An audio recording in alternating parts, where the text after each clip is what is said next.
Growing your business is tough, but don't worry, we've got you covered.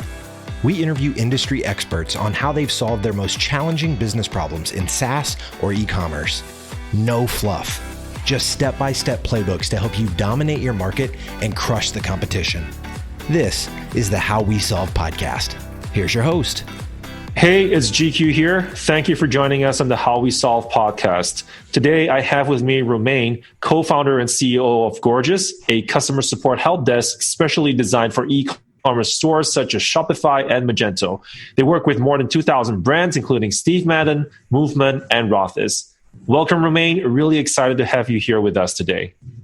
Hey GQ, yeah, thank you so much for having me today. I want to say I'm super excited because I think one of the entrepreneur journey most interesting part is to figure out problem after problem how you fix them. So pretty excited to be on the show and talk about that. Yeah, we're definitely super excited to have you here. In fact, I think the first time we started chatting was about 2 years ago when we met and we were discussing about customer experience. And it's really interesting to see how far Gorgias has come since then with all the latest implementations that you have. And I think it's really wonderful. And we started also working with some clients together. And I just love the fact that, where the product is going. And we've gotten also some feedback with, the new clients that we've onboarded that they really like your tool and how streamlined it is. I appreciate it. Yeah, we're trying to convert customer service into something that can generate money for merchants. And it seems that's a new message that resonates well. So we're going to keep building towards that. All right, cool. So I think our listeners are obviously very curious about your backstory. Would you mind sharing a little bit about that? Yeah, sure. So I'm kind of a productivity nerd, so I like to automate stuff. Basically, whenever I find myself doing something multiple times, I try to use Zapier or shortcuts or try to code something to save time. So that's a bit of who I am. And so I started Gorgias 4 years ago with my co-founder Alex Bogaru. And so the initial idea was to save time to people that write emails a lot. So a typical example would be you would have you would always insert your calendar link, or you would always respond the same thing to the same question. So we built something to insert templates to respond to people. Mm-hmm. And so that's kind of how I got into the entrepreneurship journey. And so from there, what we realized is that most of the customers were actually support agents, and so that's how we ended up building a customer service platform for e-commerce websites. Right. And how did that first spark of an idea came about? What made you decide, okay, cool, we want to build this tool today? Was it a problem that you came across, or how did that start? Yeah, so Alex and I had this use case of responding a lot to customers. So there was a need. So we say, hey, let's build something simple, and then from there, let's we all have a product, have users, and build on top of it. Okay, super cool. So as you know, we kind of caught up a little bit just now. The How We Solve podcast, we share different solutions that experts like yourself have come up with, to tackle major problems that you face in your day-to-day, in your business, and how you grow your business, and so on and so forth. Could you share a key problem that you solved at Gorgias? Yeah, so of course, there are many problems that we've been working on, and that's kind of the whole startup thing is you go from one problem to the other. But one that was really interesting, I think, is how to make something that people want. And so, this problem has different steps. At first, you try, when we started building the help desk, we were trying to have our first 10 customers, and so the approach was very one-to-one. And then moving forward, when you have hundreds and then thousands of customers, the approach is more how do you keep listening to your customers at scale? And I think that's something a lot of businesses struggle a little bit with. So that's the problem we've been working on solving. So I look forward to digging into it. All right. So why and when did you tackle this problem? Maybe you can share kind of how that went. Yeah, sure. So I think the first step towards working on this problem was very early in the company.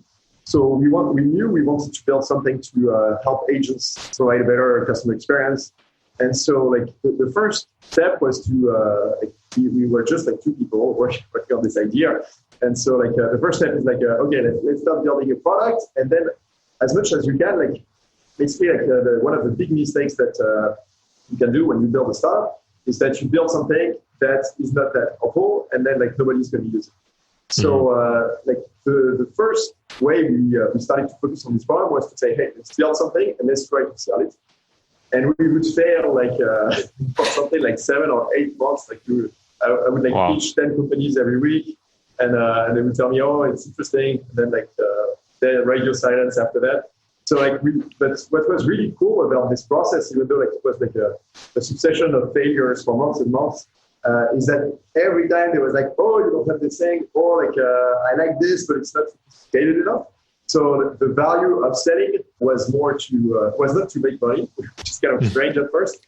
It was more like to collect feedback on like why is it that people don't want to buy yet, and what do we need to build in order to like meet the bar? Because help desk is like an industry that's been around for like quite a bit. So like there is like an entry level, so you need to have like some sort of feature set. And so for us, like the first way the first reason we had to fix this problem is of course to build a company, build a product that people want. So that was step one. And after step one, like things started to work. So basically, like we had like I closed like something like 100 customers, so Shopify merchants starting to use Gorgias. And so like during step one, it was very much like I would speak with customers, then we would sync with the team, decide what to build, and then we would like talk to customers again and hear the feedback. So it was pretty much like the qualitative state, right? And so this part, like, it's kind of intuitive. Like you want to like build something, get feedback, iterate. That makes sense. So you talk to people. The second step, which is kind of harder, and I think like that's something like it's easy to get wrong, and you probably get some part of it wrong still, is to build this with a quantitative approach. With what approach again? Sorry. The quantitative. So it means that once you have like 2,000 customers, there's no way you can talk to them on a monthly basis to like get the feedback on what you should do. And so the challenge is that you might still do that. For example, like yesterday I was talking with like one of my customers, like Steve Madden, like they give us feedback on the product. You need to change this, that, and that. But the question is like your job now that you have like thousands of customers is not to accommodate the needs of one person. It's to make sure like your product delivers the max amount of value to the wide net of people. So the challenge is like how do you build this feedback mechanism at scale? How do you make sure like every time somebody tells you like, hey, like this part of your product sucks, or like I have this need that you're not helping me with, how do you make sure like you have like very big ears and that like it's not like, hey, thank you customer for your feedback, goodbye, that most businesses do. Mm-hmm. But how do you like basically listen to this feedback? Okay. So if how would you kind of, and you're saying like in terms of setting up this feedback loop, how are like some practical steps like today if I'm a SaaS founder and I kind of want to set up something similar that you've done, what are kind of like the key steps that we can do to kind of go in that direction? Yeah, so basically the steps in order to like make something that people want. Let me restart. So basically, to make something people want, you need to do two things. So one is measure all the inputs you have from your customers. Basically, like you need to list like all the touch points you have with customers. So in our case, like there is NPS, which is a Net Promoter Score. So basically, people would like tell us how much they like the product. Then that goes to like if they give us some feedback, that goes to a software called Product Board. We have support tickets. So a lot of time, like our customers would chat with our support team. And then they would tell us like, hey, can we do this or that? And so basically like the support agent will like answer and try to help them as much as possible. But when there is something that the customer cannot do on the platform, then it also goes to Product Board as a piece of feedback. And the last one is on the sales side, because like our sales team has like hour-long conversations or 30-minute long conversations with customers. And there's always like a lot of information there that's really valuable as well. To act on that side. For example, somebody would tell us like, hey, like, can we respond to Instagram DMs on Gorgias? And so even though it's not possible on the Facebook side, like we want to know like that's something that customers want. So that as soon as Facebook makes it available, then like we are on top of it and we go live as soon as possible. So step one is like we listen to all of the feedback. Step two is that we classify it. So we end up with like something like 5,000 feedback points from customers. And there's a person on our team that matches this with features. So at the end of the day, like what we have is like a list of like about like 400 feature requests that people want. And so we can score them based on how big the customer is. So if there is like a customer service leader that represents like a team of like 30 agents, then they're going to score high. If it's a solo team, it's going to score low. And so that gives us like an order of priority. And so we are able to know like, okay, like if like this, like we have a top 10 of features, and then we know like, okay, like we need to focus on these top 10 because that's what our customers are asking. So that's step two. Step two is like we have something very clear on what to build. After that, like, so we like do some research, like talk to customers, build it, and then we need to like ship it and promote it to customers. And so what's really interesting is that you are able to close the loop here. So specifically, like if somebody says, hey, I'd like to have like, say like automatic assignment of tickets, then we are able to say, hey, it's live. And then we notify these people, like we send them a personal note saying, hey, like, thank you so much for your feedback here. We've delivered like what you wanted, like this is how to use it. And then you also have the part of like, you need to identify like among all your customers, like who is likely to be interested by this feature, and then like push that towards them. And the challenge here is like, if you ship like 7 or 8 features a month, you want to make sure that you don't overwhelm people with like too much feature notifications. So you want to push like the right feature to the right audience. So for example, if we improve our recharge integration, which is like recharge the subscription product for Shopify store, like we want to update our recharge customers, of course, and not everybody. So from inputs to like closing the loop, shipping the features and getting people to use it, that's kind of how we prioritize the feedback from customer and make sure we act based on what they tell us.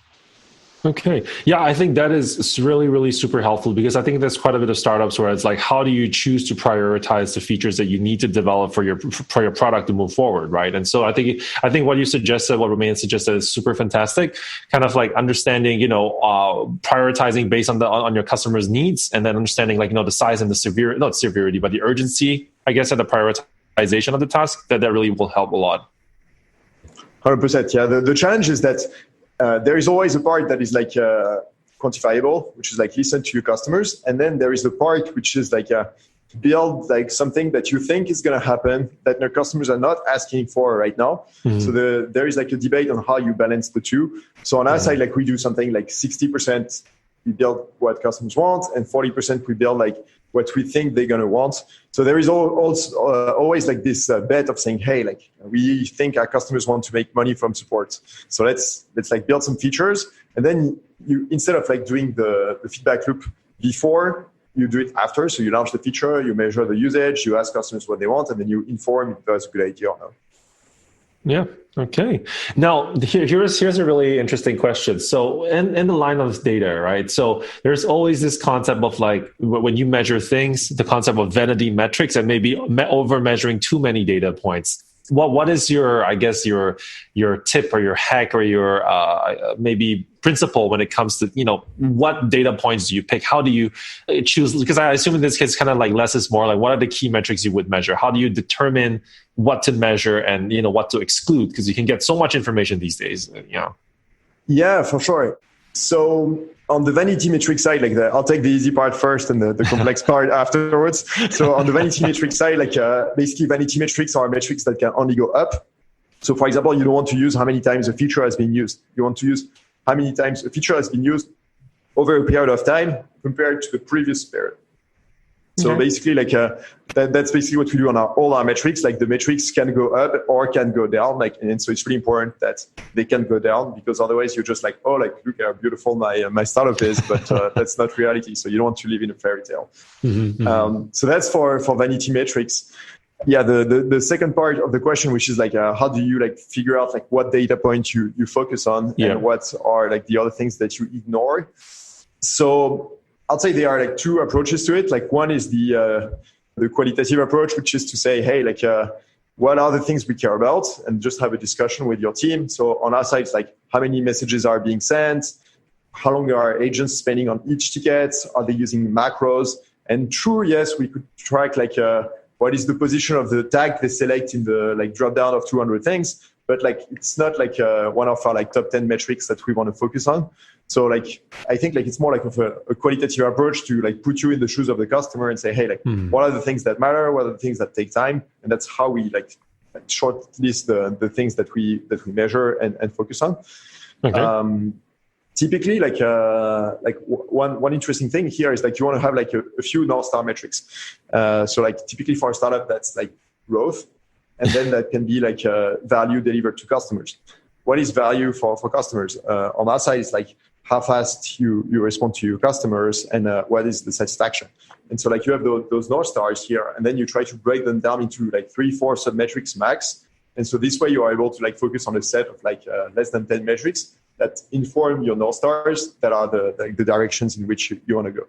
Okay. So I'd say that's the answer like on the qualitative side that we've took. On the like, hey, like if you have like tens of thousands of like feedback, like how do you decide like what is relevant versus not? Like on our side, we just count. Like we analyze everything, and like if something is asked by 5 people and something is asked by 50 people, we disregard the thing that's asked by 5 people. Okay. We think it has more impact for our end customers. That makes sense. So what are some of the books or tools or any resources that you would recommend, for our listeners to kind of like, read up for them to get better knowledge around this topic?